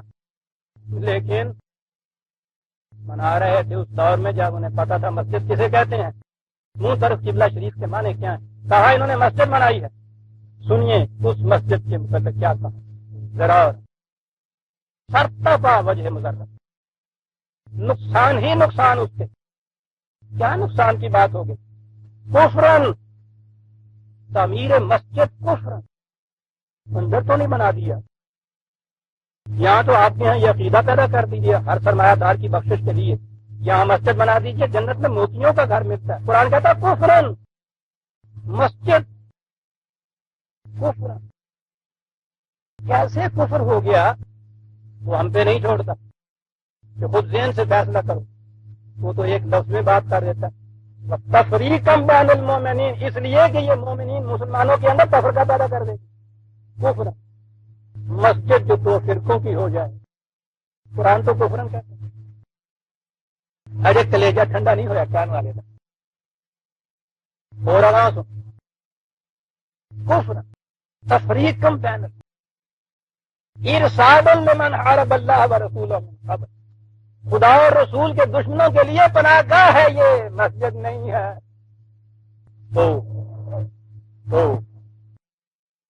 مسجد وجہ تفرقہ بن جائے تو وہ یہ ہو جاتا ہے، اس کی تعمیر کفر، وہ اگر ایگزسٹ کرتی ہے تو وہ خدا اور رسول کے دشمنوں کے لیے پناہ گاہ والے یاد ہے سننا ہی نہ رہنا الا، ان میں سے کسی سے پوچھو گے وہ کہیں گے نہیں صاحب ہم تو نیکی کا کام کر رہے ہیں، تو بڑا نیکی کا کام کر رہے ہیں، چندے مانگے جا رہے ہیں، عطیے لیے چلے جا رہے ہیں، اور بڑے ذوق و شوق انہما کو جذب و وجد سے مسجد بن رہی ہے، بڑے خوش ہو رہے ہیں، ساتھ موجود ہے محلے میں دوسری مسجد، ارے بھائی وہ تو کافی ہے، وہی نہیں بھرتی ابھی تو دوسرے کی کیا ضرورت ہے جی، اور یار حدیث دی آ گئی مسجد کے بعد پھٹی لگی ہوئی ہوتی، کہتا کو کرا یہ مسجد شرک ہے اس میں جانا، واللہ وہ کہتے ہیں ان سے پوچھو تو کہتے ہیں جی ہم تو بڑا نیکی کا کام کر رہے ہیں. واللہ یشہد انہم لکاذبون. خدا شہادت دیتا ہے, انسانوں کی شہادت نہیں وہ دے رہا, خدا شہادت دیتا ہے کہ یہ بالکل جھوٹ بات ہے. جس مسجد سے تفریق ہو لا تقوم فیہ ابدا, رسول مسجد تو انہوں نے بنائی, تم اس میں کبھی کھڑے نہ ہو. اس لیے کہ رسول کے ساتھ تو نسبت ہی ختم ہو جاتی ہے سفر کے. لمسجد اسس علی التقوی من اول یوم احق ان تقوم فیہ. مسجد جس کی بنیاد تقوی کے اوپر ہو, امت میں وحدت کی بات, اسے حق حاصل ہے کہ تم اس میں جاؤ. فیہ رجال یحبون ان یتطہروا واللہ یحب المطہرین. اس میں وہ لوگ جاتے ہیں کہ جو اپنے قلب و نگاہ کو شرک اور کفر سے پاکیزہ رکھتے ہیں. یہی ہیں جن کو اللہ پسند کرتا ہے, وہ لوگ اس میں جاتے ہیں. افمن اسس بنیانہ علی تقوی من اللہ ورضوان خیر ام انہ علی شفا جرف ہار. تو وہ مسجد کی جس کی بنیاد اس وحدت کے احساس پہ رکھی گئی تھی وہ بہتر ہے, یا یہ کہ جو وہ الفاظ آپ نے یاد رکھے ہیں کہ تم جہنم کے کنارے پہ جا پہنچے, یا وہ مسجد کے جس کی کیفیت یہ ہے جہنم کا کنارہ بھی ایسے جیسے ریت پہ کوئی عمارت بنی ہوئی ہو. تو یہ کیفیت ریت پہ عمارت بنی ہوئی ہو, سامنے ہو جہنم. مسجد ہے عزیزان من, ایک اینٹ اکھڑ جائے تو کہتے ہیں شہید ہو گئی. یہ کیفیت ہے اس کی. فانہارا بہی فی نار جہنم. یہ خود بھی اور وہ جو اس کے ہیں بنانے والے, اس کے اندر جانے والے, ان سب کو لے کے جہنم میں چلی جائے گی. واللہ لا یہدی القوم الظالمین. ظالم یہاں کہا جس مقام پہ کوئی چیز ہونی چاہیے وہاں نہ رکھی جائے. مسجد تو وحدت کے لیے تھی, مسجد تفریق کا باعث ہو گئی, ظلم ہوا. ظالم لا یزال بنیانہم الذی بنوا رضیۃ فی قلوبہم الا ان تقطع قلوبہم. اس مسجد کی بنیاد رکھنے والے, اس کے بانی مبانی, اس کے تعمیر کرنے والے, یہ سارے کے سارے تم دیکھو گے ان کے دلوں میں یہ چیز سارے پہلو بن کے کھٹکے گی. سانپ کے ڈسے ہوئے یہ لوگ ہوں گے, ان کے قلوب کے ٹکڑے ٹکڑے ہو جائیں گے. یاد رکھو واللہ علیم حکیم, ہم جانتے ہیں, ہم حکمت والے ہیں. اور اس مسجد کو حضور نے صحابہ کو بھیج کے جلا دیا, وہاں مسمار کر کے رکھ دیا. جو مسجد تفرقے کا باعث بنتی ہے وہ تو کفر ہے, پناہ گاہ ہے خدا اور اس کے رسول کے دشمنوں کے لیے. تو شرک ہے, اس کی بنیاد یہ ہے. وہ معبد نہیں ہے, وہ خدا کی مسجد نہیں ہے, وہ خانہ ہے. دیکھ رہے ہیں عزیزان من, قرآن آیا تھا جیسا میں نے کہا وحدت پیدا کرنے سے. اختلاف پیدا ہو سکتا ہے, انسان ہے, نظریے ہیں, اختلاف پیدا ہو سکتا ہے. سوال یہ ہے کہ اختلاف مٹتا کیسے. 42/10 کبھی اگر اختلاف پیدا ہو جائے ہو سکتا ہے. کہا جاتا ہے کہ صاحب انسان کی فطرت میں اختلاف سے ایسا کچھ ٹھیک ہے, مختلف آراء ہو سکتی ہیں, اختلاف سے یہ مانو. میں ابھی عرض کروں گا وہ جو مکتب فکر کہتے ہیں اور مذہب وہ کیا فرق ہوتا ہے. اختلاف پیدا ہو سکتا ہے اس میں, اگر اس کو رہنے دیا جائے تو تفرقہ بن جائے گا نا آگے چل کے. فوراً مٹا دیتا ہے قرآن. مٹاتا کس طرح سے؟ وَمَا اخْتَلَفْتُمْ فِيهِ مِنْ شَيْءٍ فَحُكْمُهُ إِلَى اللَّهِ. جہاں کوئی اختلاف پیدا ہو, خدا کی قانون, خدا کی کتاب سے اپنا فیصلہ لے لیجیے, اختلاف مٹ جائے. سیدھی سی بات. قرآن نے بار بار یہ دعویٰ کیا ہے کہ میں اختلاف مٹانے کے لیے آیا ہوں. وہ تو نوع انسان کے اختلاف مٹانے کے لیے آتا ہے عزیزان من. اختلاف مٹانے کے لیے میں آیا. کہا جو ہی ذرا سا بھی اختلاف رائے ہو فوراً قرآن کی طرف آ جائیے. 16/64 وَمَا أَنزَلْنَا عَلَيْكَ الْكِتَابَ إِلَّا لِتُبَيِّنَ لَهُمُ الَّذِي اخْتَلَفُوا فِيهِ وَهُدًى وَرَحْمَةً لِقَوْمٍ يُؤْمِنُونَ. کتاب کو نازل اس لیے کی گئی تھی کہ جو بھی اختلافی بات ہو کہ رسول تو واضح کر دے. ان میں تم یہ کہتے ہو, تم یہ کہتے ہو, قرآن یہ کہتا ہے, اختلاف رفع ہو جائے گا. قرآن کی روح سے اختلاف رفع ہو. اب آئی وہ بات جو میں کہتا تھا کہ بعد میں کریں گے. اختلاف ہو سکتا ہے, رفع کرنے کا طریق یہ بتایا. اب بھی یہ چیز وہ کرتے ہیں کہ ہاں ٹھیک ہے صاحب, ٹھیک ہے, چلیے قرآن کو لے لیتے ہیں، اگرچہ قرآن کریم کے ساتھ اور چیزوں کو بھی وہ لے لیتے ہیں، حدیث کو لے لیتے ہیں، عقیدہ کو لے لیتے ہیں، چلیے قرآن کو بھی لے، وہ کہتے ہیں کہ صاحب یہ آپ کی تعبیر ہے قرآن، یہ آپ کی تعبیر ہے قرآن، جس سے آپ سنیے وہ یہ کہے گا کہ صاحب ٹھیک ہے قرآن کے اوپر کیا ہے، قرآن کی تو تعبیر ہی الگ الگ ہے۔ یہ آخری چیز تھی یہ اختلاف رفع کرنے کی، اس کو یہ کہہ کے کاٹ دیا کہ صاحب اس کی تو تعبیریں ہی مختلف ہوتی ہیں، تو یہ بھی ختم ہو۔ نبوت کا دروازہ اس نے بند کیا تھا، اس کو محفوظ رکھا تھا۔ نبی تو آنا نہیں، جو کتاب رکھی ہوئی ہے اس کے متعلق یہ آپ کا عقیدہ عام ہے کہ اس کی تو تعبیریں ہی مختلف ہوتی ہیں صاحب، تو یہ وحدت پیدا کرنے کا ذریعہ کیا رہا؟ گراہ کے ساتھ ذریعہ کوئی ہے نہیں، بس ٹھیک ہے یہی اسلام جو چلا آ رہا ہے چلے جائیں، یہ کفر ہے، یہ شرک ہے، جو کچھ بھی ہے، کیونکہ ذریعہ ہی کچھ نہیں۔ آپ نے اس آیت میں دیکھا کہ انہیں یہ نہیں کہا گیا تھا کہ اختلاف پیدا ہو تو انہیں کہیے آپس میں بیٹھ کے قرآن سے دور کر لیا کریں، کہا یہ ہے کہ وہ تیرے پاس آئے، تو ان کو بتایا کر کہ کون سی چیز قرآن کے مطابق ہے۔ یہ ہے وہ نظام میں ایک اتھارٹی ہوتی ہے، آخری اتھارٹی، ہر اختلاف میں اس اتھارٹی کی طرف جانا پڑتا ہے، وہاں سے جو فیصلہ ملے اس کے متعلق، یہ نہیں کہ پھر اپنے اپنے مسلک پہ تم رہو۔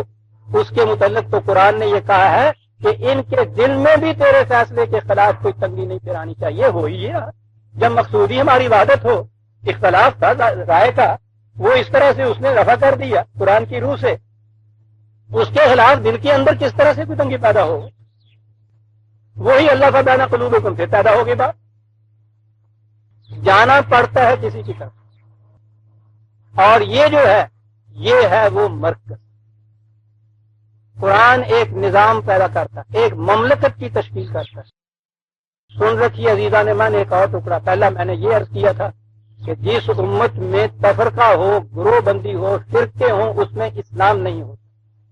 دوسری چیز ایک اور لکھ رکھیے کہ اسلام کو دین بننے کے لیے، ایک زندہ نظام بننے کے لیے اپنی آزاد مملکت کی ضرورت ہوتی ہے، اس کے بغیر نہیں بن سکتا۔ اسے نظریہ پاکستان کہتے ہیں۔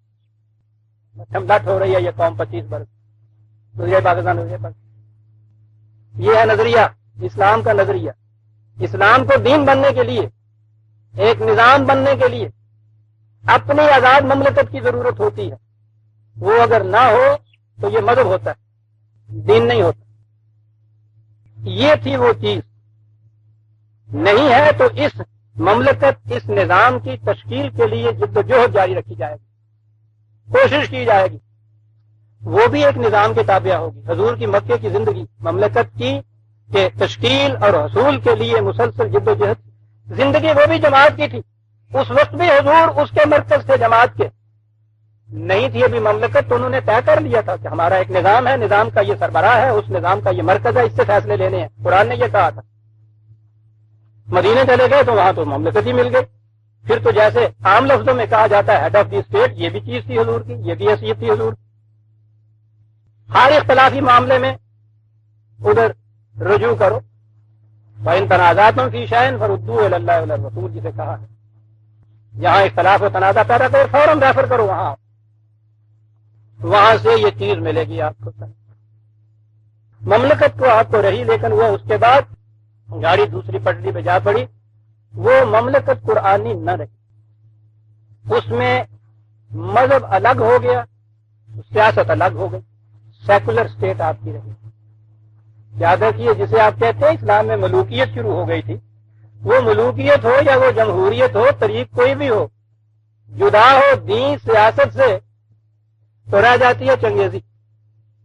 یہ نہ کہ ملوکیت شروع ہو گئی تھی، جمہوریت نہیں رہی تھی، پکی جمہوریت بھی رہتی، دین الگ ہو جاتا سیاست سے، چنگیزیت رہ گئی، پھر آپ کے یہاں چنگیزیت آ گئی، مملکت سیاست ریاست الگ ہو گئی، مذہب دین نہیں رہا، مذہب الگ ہو گیا، مذہب کا دائرہ عقائد، نماز روزہ حج زکات، ارکان اسلام جسے کہتے ہیں،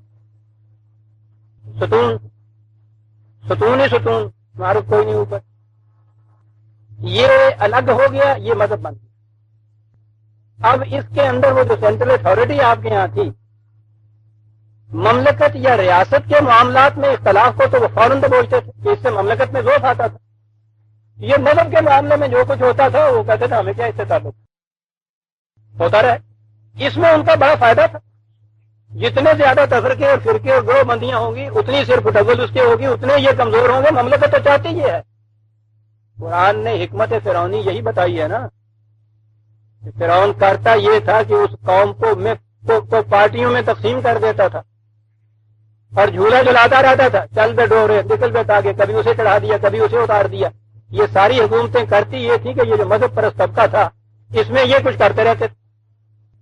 کبھی ایک فرقے کو ذرا مقرر بنایا, دوسرے کو پیچھے ہٹایا, پھر اس کو لے آئے, اس کو ہٹا دیا. سر پھٹا ہوا دن کی چلی جا رہی ہے آپس.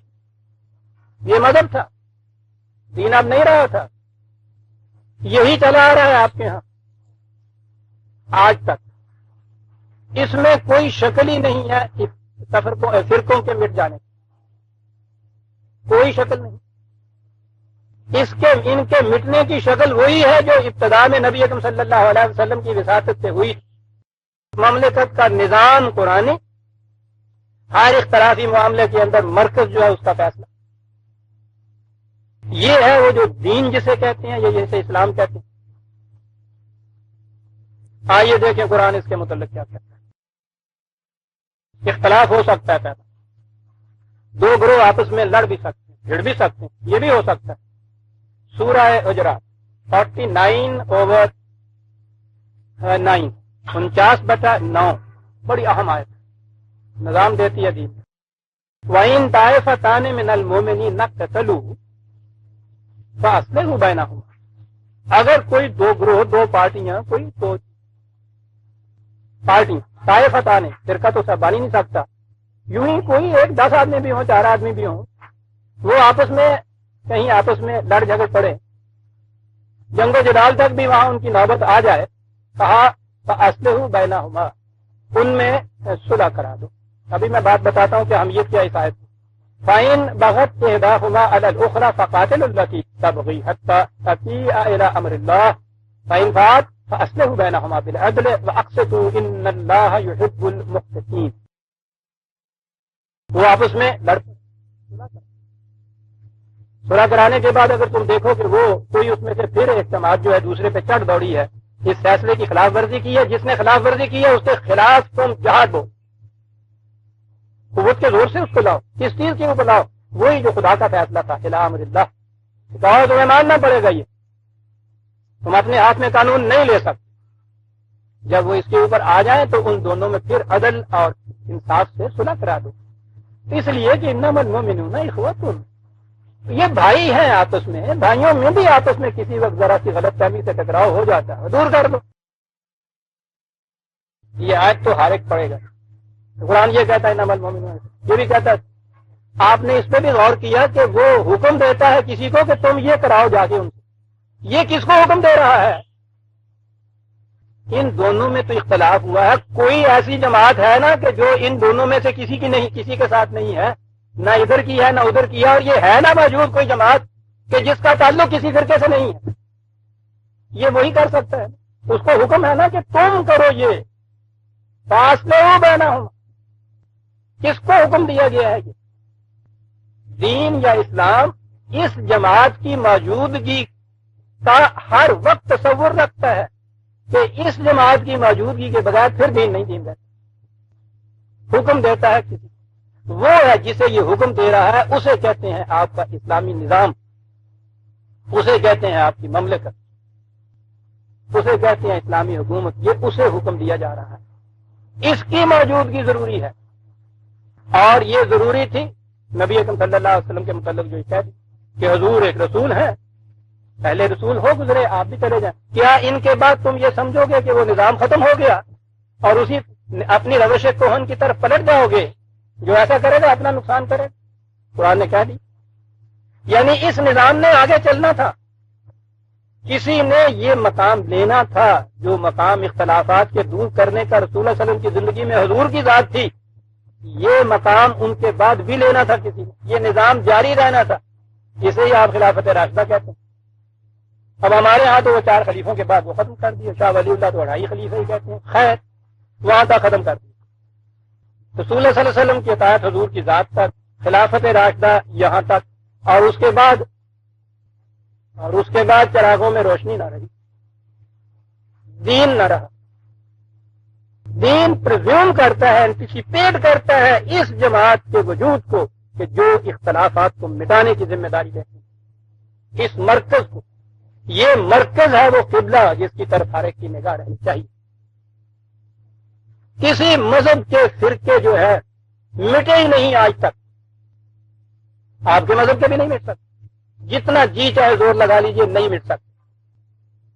یہ جو تھا نا عجز و واماندگی، کچھ درد مندانِ ملتی کی کہہ لیجئے، یہ جو اعتراف شکست تھا نا کہ نہیں مٹ سکتے، نگاہ اس طرف نہیں گئی کہ اس نظام کو قائم کر دیا جائے تو یہ مٹیں گے، نگاہ اس طرف نہیں گئی، نگاہ اس طرف رہی کہ صاحب یہ ہم تو کچھ نہیں کر سکتے، کوئی خدا کی طرف سے آئے تو وہی کچھ کرے۔ چلیے تفرقے کی اور ایک نئی اینٹ رکھ، وہ کچھ کرے صاحب۔ اب مرد از غیب آئے تو کارے دیکھنا، اعتراف شکست ہے۔ یہ جو دین نے نظام دیا تھا وہ نگاہوں میں نہیں تھا جنہوں نے یہ بات کہی، جنہوں نے یہ عقیدہ وضع کیا۔ ختم نبوت کے بعد کسی شخص کے آنے کا سوال نہیں ہے سیدھا نمان، وہ ایک نظام ہے جس کی موجودگی ضروری تھی، جس کا احیاء ضروری تھا، اپنے ہاتھوں سے یہ کرنا تھا، لیکن ذہن مفلوج ہو گئے تھے مذہب کے اندر آ کے۔ یہ نہ ہو کہ یہ ہم ہی نے کرنا ہے، پھر وہ نظام ہم نے قائم کرنا ہے، ہمارے بس کی تو بات نہیں صاحب۔ تو اللہ کی طرف سے کوئی آئے گا وہ آگے کرے گا۔ ساری تاریخ آپ کی موجود ہے، جس نے بھی اللہ کی طرف سے آنے کا وعدہ کیا کوئی بھی فرقہ نہیں مٹا سکتا، ایک کا اضافہ ہی کر گیا، اس لیے کہ طریق ہی غلط تھا، یہ تصوری باطل تھا۔ خدا کی طرف سے آنے والا آخری آ گیا، وہ ایک نظام دے گیا ہے انسانوں کے لیے، کتاب دے گیا ہے اور امت دے گیا تھا، وہی کتاب آپ کا مرکز رہے، اس امت کا وہی نظام دوبارہ بن گیا۔ نظام کی مرکزی اتھارٹی جو ہے وہ اختلافی امور میں فیصلے کرے آپ کو، پھر سے وعدت پیدا ہو جائے گی آپ کو، مذہب بن گیا، اور اس میں پھر یہ تصور ہو گیا، انفرادیت آ گئی نا۔ اس نے کہا تھا واعتصموا بعبد اللہ جمیعا، اجتماعی طور پہ یہ کرنا تھا، مذہب میں انفرادیت آ گئی تھا۔ اب ہر ایک ہم میں سے، ہر فرقے والا بلکہ الفرد بھی اپنے ہر عقیدے، ہر نظریے، ہر اختلافی معاملے میں خدا اور رسول کی سند تو دے دیتا، اس سند سے اختلاف اور تفرقہ مٹتا نہیں ہے، اس کی گرہ اور مضبوط ہو جاتی۔ کل حزب بما لدیہم فرحون، وہ خوش ہو جاتا ہے کہ میرے پاس سند ہے، دوسرا کہتا ہے سند یہ پھرتا سند میرے پاس ہے۔ یہ انفرادی سند کی بات ہی نہیں عزیزان من، کسی فرد کی بات نہیں، اس میں کوئی اتھارٹی نہیں ہو سکتی، کوئی مفسر نہیں، کوئی محدث نہیں، کوئی امام فقہ نہیں، کوئی مامون من اللہ کا تو خیر تصور ہی غلط ہے ختم نبوت کے بعد، سوال ہی نہیں پیدا ہوتا۔ نظام آپ کے ہاں کا اسلام وہی جسے خلافت راشدہ آپ نے کہا ہے، خلافت راشدہ کا احیاء وہ ہے آپ کے ہاں، اس کا علاج جو ہوگا انفرادی طور پہ کوئی علاج نہیں کر سکتا۔ قرآن نے یہ تصور ہی نہیں دیا تھا کہ کوئی شخص آ کے پھر یہ کر جائے گا، نظام ہے جو کچھ اس نے کرنا تھا۔ یہ جو میں نے کہا ہے کہ اعتراف شکست ہے، یہ عجز ہے آنے والے کا تصور جو ذہن میں آتا ہے کسی کے، اور عملاً بتا دیا کہ اس آنے والے نے کسی نے بھی فرقے نہیں مٹائے سکتے۔ یہ تو کیا کہہ گیا ہے وہ غالب، اعتراف شکست، دیر و حرم آئینہ تکرار تمنا، ایک آنے والے کی شکست کے بعد پھر یہ کہ یا اللہ کوئی بھیج کہیں سے، دیر و حرم آئینہ تکرار تمنا، واماندگی شوق تراشے ہے پناہ، اللہ کیا انداز اس شخص کا تھا، واماندگی شوق، اگر وہ قوت ہوتی نظام کو قائم کرنے کی ضرورت ہی نہیں تھی اس کی، شوق تو ہے دل میں کہ وحدت پیدا، واماندگی عجز ہے، اعتراف شکست ہے، وہ کیا کرتا ہے پناہیں تراشتا پھرتا ہے۔ یاد رکھیے یہ ساری پناہیں ہیں جو تراشی گئیں، یہ آنے والے کے تصورات، ان کی وجہ سے یہ کچھ ہوگا، یہ سب پناہیں تراشی گئی ہیں، اور واماندگی یہ شوق کی تراشی ہوئی ہے۔ اعتراف شکست ہے عزیزان من، زندہ ملت کسی آنے والے کا انتظار نہیں کرتی، وہ اپنی تقدیر بھی اپنے قوت بازو سے خدا کی رہنمائی میں بدلتی ہے، قوموں کی تقدیریں وہ بدل دیتی ہے، کسی آنے والے کا انتظار نہیں کرتی۔ اعتراف شکست، اور تجربے نے بتا دیا کہ وہ کوئی نہیں مٹا سکتا اسلام کو اس وحدت کے اوپر کہ جس میں فرقہ کوئی نہ رہے، کوئی نہیں کر سکتا۔ اور معاف رکھیے گا اگر یہ مان لیں کہ خدا کی طرف سے بھیجے ہوئے تھے استغفر استغفر، تو یہ تو خدا کی جو ضرب ہے وہ بھی ناکام آ جاتی ہے پھر اس کے بعد. یعنی ایک بات کی اور یعنی اپنا بھی اس نے مامور بھیج بھی دیا اور وہ بھی نہ مٹا سکا، یہ پھر وہ بھی اسلام میں عبادت نہ پیدا کر سکا، وہ بھی امت کو ایک نہ بنا سکا. تو اگر یہ چیز مان لی جائے کہ خدا نے اپنے پروگرام کے مطابق اس کو بھیجا تھا تو وہ بھی ناکام رہا. یہ ناکامی کس کی ناکامی ہے؟ معاذ اللہ اس کی نا جس نے اپنے پروگرام کے مطابق اس کو بھیجا تھا. ساری تاریخ آپ کی بتا رہی ہے کہ یہ پروگرام ناکام رہا ہے، خدا کا پروگرام نہیں ہو سکتا. عزیزان نے اس نے تو کہا تھا کہ محمد اللہ کے رسول اور اس کے ساتھ جو ہم نے دین الحق بھیجا ہے تو یہ ذرا الگ دین کل تمام نظام حیات کے اوپر غالب آ کے رہے گا ولاؤ کرے المشرک. کتنا ہی ناگوار کیوں نہ گزرے ان تفرقہ پیدا کرنے والوں کو. یہ وہ نہیں آئے، آنے کا سوال نہیں. یہ ہے عزیزان من طریقہ. قرآن کی آیات آپ کے سامنے ہیں، میں نے حوالے لکھا دیے ہیں آپ کے، جا کے آپ دیکھ لیجیے. لیکن آپ ایک تماشا دیکھیں، جتنے ان کے واعظ درس ان کے قرآن کے حدیث کے درس جتنے بھی ہیں آپ دیکھیے گا، ان میں یہ آیتیں جو ہے نا وہ اول تو ان کا جی چاہے گا کہ یہ آئیں ہی نہ درمیان. وعظ میں تو گنجائش ہوتی ہے لاؤ نہ لاؤ، مسلسل درس کے اندر وہاں گنجائش نہیں ہوتی. وہ آتی ہیں اور جہاں آتی ہیں جو کسائی میں آگے لگ جاتے. فرقے بندی کو خدا نے بڑا یہ دے، یہ وہ فرقہ وہ فرقہ وہ فرقہ، وہ سارے فرقے. یہ نہیں فرقہ، یہ بیٹھا ہوا اس مسجد والے کے درد دینے والے کو فرقہ کہتا، وہ اس کو فرقہ کہتا. یہ اپنے آپ کو نہیں کہتا، وہ اپنے آپ کو نہیں کہتا. یہ نہ کہنے سے عزیزان من یہ فرقہ ختم ہو جائے گا کیا؟ کبھی ان آیتوں کے اوپر نہیں آتے. بہرحال بات یہاں اس میں میں کسی آ گئی.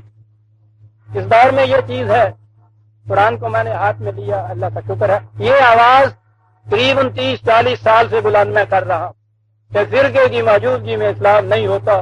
وہ بہرحال ایک آواز تھی کسی زمانے میں، تو یہ طوطی کی آواز تھی نقار خانے میں. اللہ کا شکر ہے کہ یہ پھیلی، لوگوں نے انہیں مجبور کر دیا کہ جواب دو. جواب کیا دے سکتے؟ فرقہ تو موجود. پتہ جواب کیا ہے؟ کہ جی یہ فرقے نہیں ہیں، یہ مکاتب فکر ہیں. ہاں جی، ایک اصطلاح وضع کی، خوش ہو مٹا دیے. پھر مکاتب فکر ہیں. اتنا نہ سوچا، سوچ ہوتی تو یہ بات ہی کیوں کرتے. میں نے بھی غلطی کی جو کہہ دیا اتنا نہ سوچا، اتنا نہ کسی سے پوچھا کہ فکر کے معنی کیا ہوتی. فکر تو سوچ ہوتی، اصطلاح میں فلسفے کو کہتے ہیں. مکاتب فکر ہوتے ہیں یہ جو فلسفے والوں کے الگ الگ سکولز آف تھاٹ ہوتے ہیں، الگ الگ فلسفہ ہوتا ہے. کانٹ کی فلسفی، نیچے کی فلسفی، ہیگل کی فلسفی، ان کے ماننے والے لوگ. آپ کے ہاں بھی ابن رشد کے فلسفہ، غزالی کا فلسفہ، ان لوگوں کا بھی فلسفہ، اگرچہ ان کا اپنا فلسفہ کوئی نہیں تھا. قرآن تو ایک عملی چیز ہے. خیر، سکول آف تھاٹ کے معنی ہوتا ہے یہ فکر، یہ فلسفہ. اس کا تعلق بالکل ذہن سے ہوتا ہے. یہ فلاسفر جو اپنے ہاں کے یہ فکر والے ان کے یہاں متبع ہیں نا، کیا ہے کانٹین موجود ہوتے ہیں آپ کے یہاں، ڈیکارٹین موجود ہوتے ہیں، ڈیکارٹ کا فلسفہ ماننے والے. ان کا فرقہ نہیں بنتا کبھی بھی. یاد رکھو فرقہ بنتا ہے جب آپ کے ذہن کا تصور عمل میں آتا ہے. تو یہ جو مذہبی فرقے ہیں ان کی فکریں جب الگ ہوئیں، جنہیں انہوں نے عقائد کہا، ایک تو وہ عقائد ہوئے غیر متبدل ان کے ہاں. بس جو حنفی کا عقیدہ ہے وہ وہی رہنا ہے، اس میں تبدیلی آئے گی تو وہ حنفی نہیں رہے گا. پھر یہ ہوا، وہ آتا ہے عمل میں. جتنے بھی آپ کے ہاں احکام ہوتے ہیں وہ اس کی روح سے طے کیے جاتے ہیں. جب یہ چیز عمل میں آتی ہے تو یہ فرقہ بنتی ہے. ان سے پوچھئے کہ یہ جو آپ کے یہاں کے فرقے ہیں ان کے ہاں تفریق فی العمل ہے یا نہیں؟ عقیدے کی تفریق سے یہ دوسرے عقیدے والے سے نہیں ملتے. یہ کبھی نہیں ہوتا کہ نیٹشے کے فلسفے کا ماننے والا کانٹ کے فلسفے کے ماننے والے سے ہر روز دنگا بازار کرتا پھر تیری آدھی تحقیق. اسے کہتے ہیں مکاتب فکر. وہ ایک فکری چیز ہوتی، فرقہ نہیں ہوتی. پھر میں عرض کر دوں، وہی چیز جب عمل میں آتی ہے یہاں آ کے وہ تفرقہ پیدا کرتی، فکر پیدا کرتی. معافرہ کیے گا؟